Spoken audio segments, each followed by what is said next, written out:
مسلمان اپنی جان اور اپنا دین بچا کے ایک پرامن جگہ پہ رہن لگ پے، پرامن جگہ پہ پہنچ گئے۔ لہذا انہوں نے عمرو بن عاص، یہ صحابہ جس وقت ہجرت کر کے حبشہ پہنچ گیا نا، تے مشرکین کو مزید غصہ آیا۔ انہوں نے کیا کہ اسی نگرانی بڑی کی تھی، یہ ساری نگرانی کے باوجود ایک پوری جماعت 83 مرد اور 18 عورتاں، پوری ایک جماعت، پورا ایک جتھا مسلمانوں کا یہ ہجرت کر کے چلے گئے۔ دو وجہ سے ایک غصہ کہ اتنے تو امن زندگی گزار دی، دوسرا انہوں نے خطرہ یہ سی کہ کہیں ایسا نہ ہو کہ مسلمانوں کے اکٹھے ہو کے اور اپنی طاقت جمع کر کے جماعت کی سیدنا ساڈے تے حملہ نہ کر دیں۔ لہذا مشرکین نے ایک صحابہ کے خلاف ایک مزید سازش کی تھی۔ یہ سازش کی انہوں نے عمرو بن عاص اور عبداللہ بن ربیعہ جڑے انتہائی گہری سوچ بوجھ دے مالک سے، گہری سوچ رکھنے والے سن، جنہوں عام لفظوں کے اندر تسی کہہ لیں کہ انتہائی سازشی ذہن رکھنے والے سن، بڑے چلاک اور چاپر سن، انہوں نے تیار کیتا اور ایک سفارتی مہم دے واسطے انہوں نے منتخب کر دیتا۔ پوری میٹنگ بلائی دارالندوا کے اندر، سارے مشرکین اور مالدار لوگ سارے اکٹھے ہو گئے۔ اکٹھا کر کے دو آدمی انہوں نے منتخب کیے تھے، عمرو بن عاص اور عبداللہ بن ربیعہ۔ کہنے لگے تسی شاہ نجاشی دے کول جاؤ، حبشہ دے اندر بادشاہ دے کول جاؤ، اور مکے والیاں نے انتہائی قیمتی تحفے بھی دیتے۔ سازش یہ تھی کہ پہلے جا کے تسی بادشاہ دے جڑے پادری نے، بادشاہ دے وزیر نے، بادشاہ دے جڑے کول بیٹھن والے علماء نے، انہوں نے جا کے پہلے انہوں نے تحفے دینے نے، تحفے دین تو بعد پھر اپنے آمن کا مقصد دسنا ہے کہ اسی اس واسطے آئے ہیں، سارے ملک دے، سارے شہر دے کچھ لوگ بیوقوف نوجوان تواڈے کول تواڈے ملک دے وچ آ گئے نے، انہوں نے اپنے اباؤ اجداد کا دین چھڈ دیتا اور تہاڈا دین بھی قبول نہیں کیتا، ایک نواں ہی مذہب لے کے آ گئے نے، تے انہوں نے ساڈے ملک دے اندر، ساڈے شہر دے اندر بھائی نو بھائی تو جدا کر دیتا، باپ نو بیٹے تو جدا کر دیتا، بیٹی نو ماں تو جدا کر دیتا، خاندان دے کھیت دیتے نے، فتنہ برپا کر دیتا۔ ہن تہاڈے کول آ گئے نے، تہاڈا مذہب بھی قبول نہیں کیتا، لہذا سانو انہاں دے چاچیاں نے، تایاں نے، انہاں دے والدین نے، انہاں دے خاندان والے نے سانو نمائندہ بنا کے بھیجا ہے، اسی انہاں نوں لین واسطے آئے ہیں کہ اتنے فتنہ نہ پیدا کر دیں، لہذا انہاں نوں ساڈے نال بھیج دیو واپس۔ یہ پہلے جا کے وزیراں مشیراں نوں مل گئے اور بادشاہ دے علماء انہوں نے پہلے مل لیا، تحفے دے دیتے۔ انہاں وزیراں مشیراں نے انہاں نال وعدہ کیتا، انہاں دو بندیاں دے نال، کہ جس وقت تسی بادشاہ کو آ کے گل کرو گے نا، اسی تہاڈی حمایت کریں گے۔ رشوت بڑا بڑا کام کرا رہے ہیں، اے جس وقت سب وزیراں مشیراں نوں رشوت لگ گئی، انہوں نے یقین ہو گیا کہ ساری حمایت کریں گے۔ ہن بادشاہ دے کول گئے، بادشاہ دفتر تے بیٹھا، بادشاہ دے کول جا کے کہنے لگے، اے بادشاہ، ساڈے شہر اور ملک دے وچوں کچھ نوجوان بھٹکے ہوئے اپنے آباء اجداد کا دین چھڈ کے تیرے ملک وچ آ گئے نے، تیرا دین انہوں نے قبول نہیں کیتا، ایک نواں مذہب لے کے آئے نے، اور انہوں کی وجہ تو ساڈے ملک کے اندر، ساڈے شہر کے اندر بڑا فتنہ کھڑا ہو گیا۔ انہوں نے وڈیریاں نے سانوں تہاڈے کول نمائندہ بنا کے گھلیا، اسی انہوں نے لین واسطے آئے ہیں، ظاہر انہوں دے خاندان والے، انہوں دے ماں باپ، اسی انہوں نے زیادہ جانتے ہیں، ساڈے وچ جمے نے، ساڈے وچ جوان ہوئے نے، لہذا انہوں نے سارے حوالے کیتا جائے کہ یہ نہ ہوئے کہ اتنے فتنہ پیدا کر دیں۔ شاہ نجاشی بڑا بریک ویر سے سی اور انصاف پسند سی۔ نبی پاک صلی اللہ علیہ وسلم نے شاہ حبشہ دے بارے فرمایا سی کہ وہ اپنے ملک کے اندر نہ کسی تے ظلم کرتا ہے نہ کسی تے ظلم ہونے دیتا۔ شاہ نجاشی نے انہاں دونوں مشیرہ کو فرمایا ٹھیک ہے میں مسلمانوں کو بلا کے پوچھنا وا اپنے وزیر کو اپنے مشیر کو بھیجیا جاؤ مسلمانوں کو لے کے آؤ۔ اے مسلمانوں دے کو جس وقت پیغام گیا صحابہ دے کو پیغام پہنچیا شاہ نجاشی بلا لیا صحابہ گھبرائے انہیں سے پوری روایت کو سجدہ ام سلمہ رضی اللہ تعالیٰ عنہ آپ خود بیان کر دیا نے میں انہاں دی زبانی روایت سناواں گا۔ سجدہ ام سلمہ رضی اللہ تعالیٰ عنہ جو ہجرت حبشہ کے اندر موجود سن جو نہ مہاجر صحابہ کے اندر موجود سن انہوں نے اپنی بیٹی خود سنائی یہ کہنی نے جس وقت قاصد آیا آگے بادشاہ نے پیغام دیتا اسی پریشان ہو گئے اور پریشانی کے عالم کے اندر مشورہ کیتا میٹنگ کی تھی صحابہ نے بادشاہ کو جواب دینے گئے سب نے اتفاق کیتا جو چاہے ہو جائے بادشاہ کے سامنے بات سچی کرنی ہے جو سارے نبی نے دسیا۔ اے بادشاہ نے دو لاکھ ہوئے تمام صحابہ نے اپنا ایک نمائندہ بنایا ایک نمائندہ منتخب کیتا کہ اے امام جعفر بن ابی طالب تسی تمام دے لو بات کرو گے سارے بات نہیں کریں گے بات کرنا سکول ہوتا ہے تمام دوستاں دے لو ایک نمائندہ بنایا جائے جڑا بات کرے۔ اے جس وقت بادشاہ دے دربار کے اندر پہنچے بادشاہ اس کو پہلے جس وقت اے دو مکے دے نمائندے آئے سے مشرکین نے بادشاہ مسلمانوں کو پیغام بھیجنے لگیا وزیر بول بولے وزیرہ نے کیا بادشاہ سلامت دیکھنا مکے دے وچوں آئے انہاں دے خاندان والے انہاں دے ماں باپ نے بھیجیا خاندان نے اپنا نمائندہ بنا کے گلیا اے زیادہ جان والے نے انہاں نوجواناں نو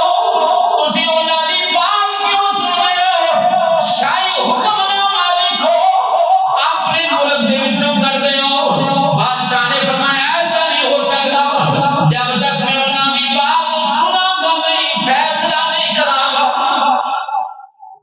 فیصلہ کچھ انصاف پسند بادشاہ یا یہ جی کہہ لو کہ کچھ انصاف پسند چودھری یہ بھی اللہ پیدا کر دے اکثر یہ چودھری کرنا دے کچے ہوتے ہیں سن لیے بات ٹھیک ہے جی بس اینا سنا دیتی ہے نالے دیکھو نا فلانے چودھری کا پتر آیا سنان واسطے ٹھیک ہے نہیں سنو دے فیصلہ کر دے لیکن شاہ نجاشی نے کہا جب تک میں مسلمانہ دی سنا گا نہیں بات نہیں کروں گا فیصلہ نہیں سناواں گا مسلمان آئے حضرت جعفر بن ابی طالب یہ مسلمانہ دے نمائندے بادشاہ دے دربار وچ پہنچے نا تے مسلمانہ دے آن تو پہلے عمر بن عاص نے ایک مزید سازش کی کہنے لگے بادشاہ سلامت جو اسی بات کی تھی تسی انہیں ملاحظہ کر لو گے تسی انہیں دیکھ لو گے تسی دیکھنا لوگ بڑے آکڑے ہوئے ہیں بڑا تکبر ہے انہاں دے اندر ادھر بڑے متکبر لوگ نے انہاں نے تہاڈے دربار دا دے آداب نہیں بجانے تہاڈے دربار دے آداب دا لحاظ نہیں کرو گے متکبر لوگ نے تسی خود اپنی اکھاں نال ویکھ لو۔ ام سلمہ رضی اللہ عنہ فرماندی نے جس وقت اسی پہنچے اصل نے جا کے سلام بلایا السلام علیکم ورحمۃ اللہ لیکن سجدہ نہیں کیا کیونکہ اس وقت بادشاہ نے سجدہ کیتا جاتا سی ہر درباری جان والا سجدہ کرتا جو ہی انہوں نے سجدہ نہ کیتا تے عمر بن عاص بولیا بادشاہ دیکھیا اسی سچ کہتے سے بڑے متکبر لوگ نے سجدہ نہیں کیتا بادشاہ نے پوچھا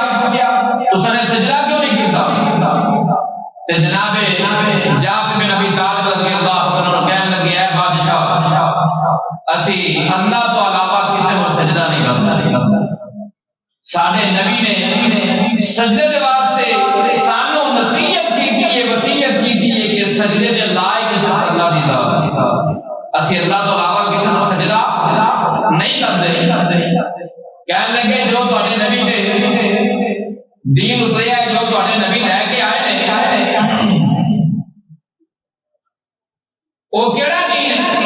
تسی اپنے ابا و اجداد دا دین چھڑ دیتا اور میرا دین بھی قبول نہیں کیتا. تے ذرا مینوں دسو نا تواڈے نبی کی لے کے آئے نے؟ تے جناب جعفر بن ابی طالب رضی اللہ تعالیٰ عنہ انہوں نے پھر دربار دے اندر خطبہ ارشاد فرمایا. کہنے لگے اے بادشاہ، اسی ایک ایسی قوم سائیں جڑی جہالت دے اندر مبتلا سی،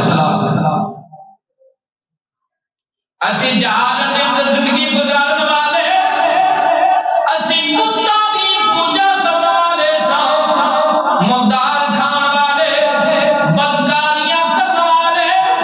قرابتداراں دے تعلق توڑن والے، ہمسایاں دے نال بدسلوکیاں کرن والے،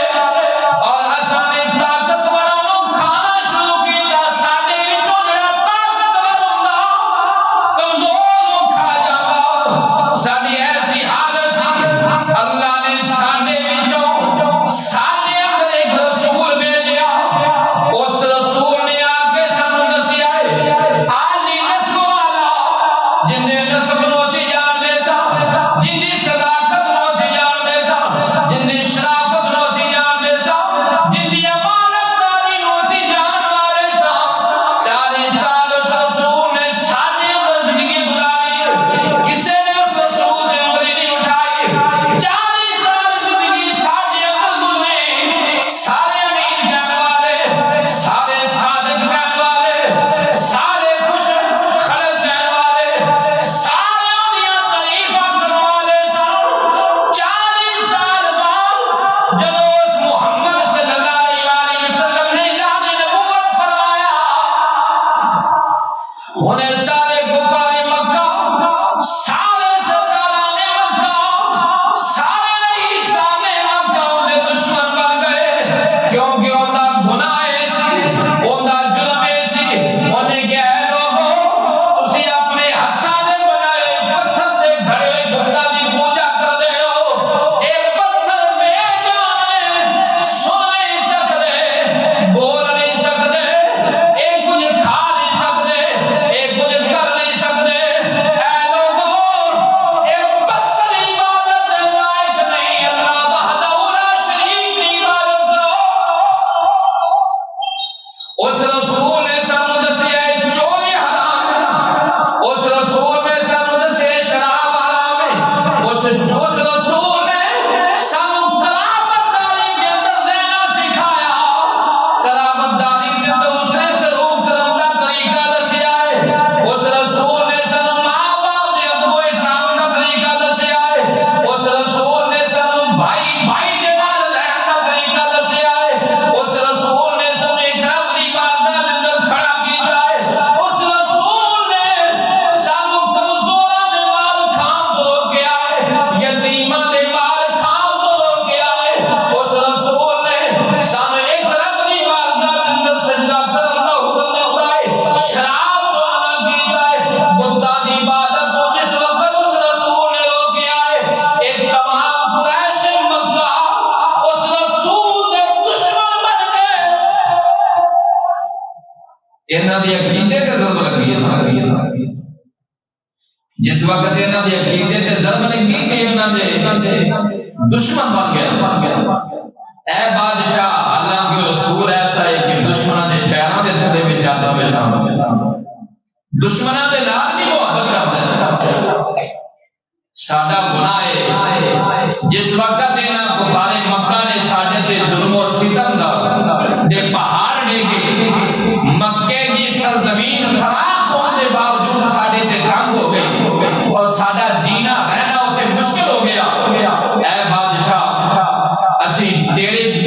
حکومت دے اندر آ گئے، تیرے ملک دے وچ آئے اور اس امید پہ آئے کہ ایتھے ساڈے تے ظلم نہیں کیتا جائے،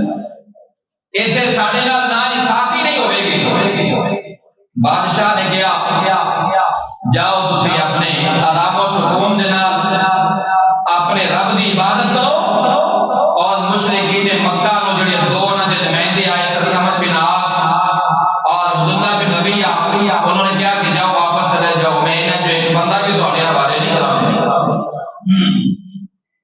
یہ دربار دے وچوں جس وقت باہر نکلے تے عمرو بن عاص نے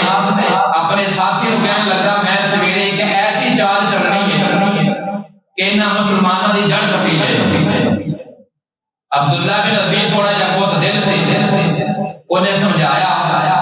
کہنے لگا کہ بے شک انہوں نے ساڈے اباؤ اجداد کا مذہب چھڑ دیتا ہے، بے شک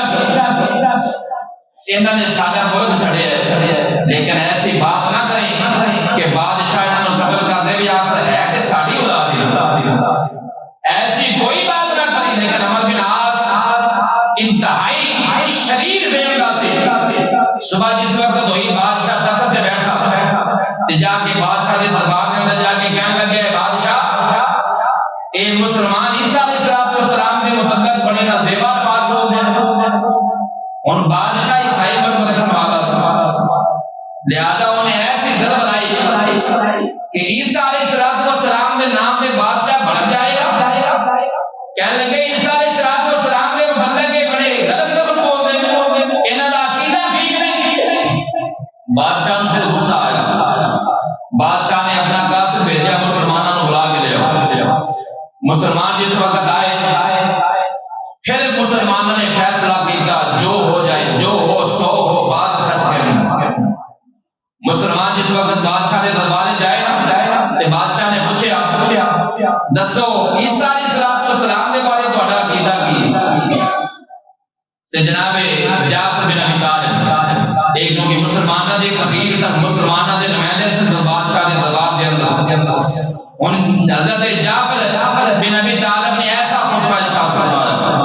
حضرت جعفر نے سورہ مریم کی ابتدائی آیات کی تلاوت کی۔ حضرت جعفر بن ابی طالب نے کیا عیسیٰ علیہ السلام کے بارے وہی کہہ رہے ہیں جو سارے نبی کہہ رہے ہیں۔ بادشاہ نے کیا تمہارے نبی کی کہتے ہیں؟ تو آپ نے فرمایا اے بادشاہ سن، عیسیٰ علیہ السلام اللہ دے نبی نے اور اللہ دی روح نے اور کلمت اللہ نے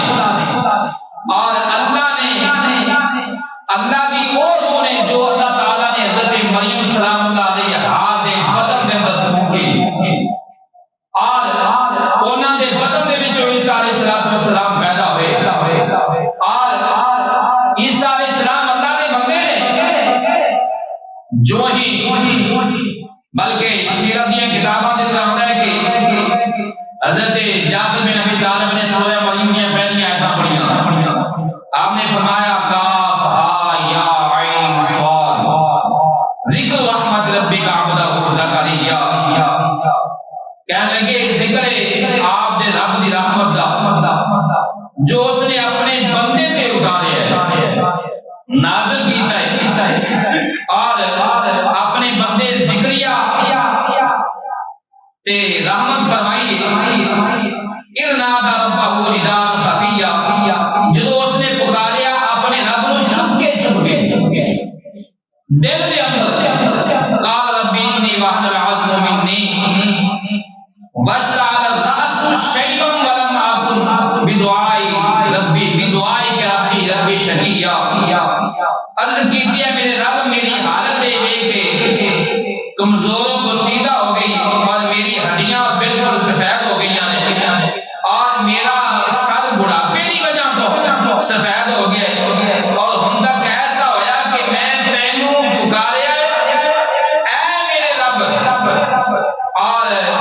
میں نامراد رہا ہوں، تینوں پکاریا ہوئے میں نامراد رہا ہوں، اے اللہ جدو بھی تینوں پکاریا تو میری مراد پورا کیتا ہے۔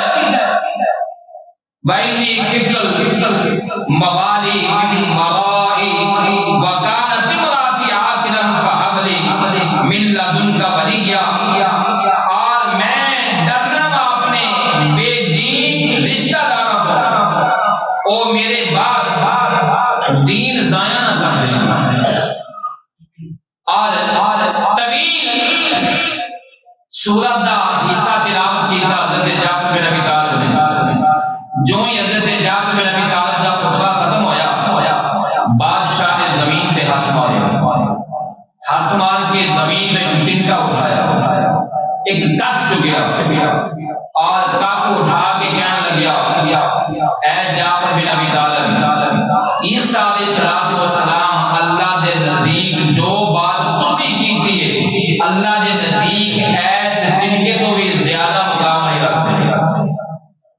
یعنی جو تسی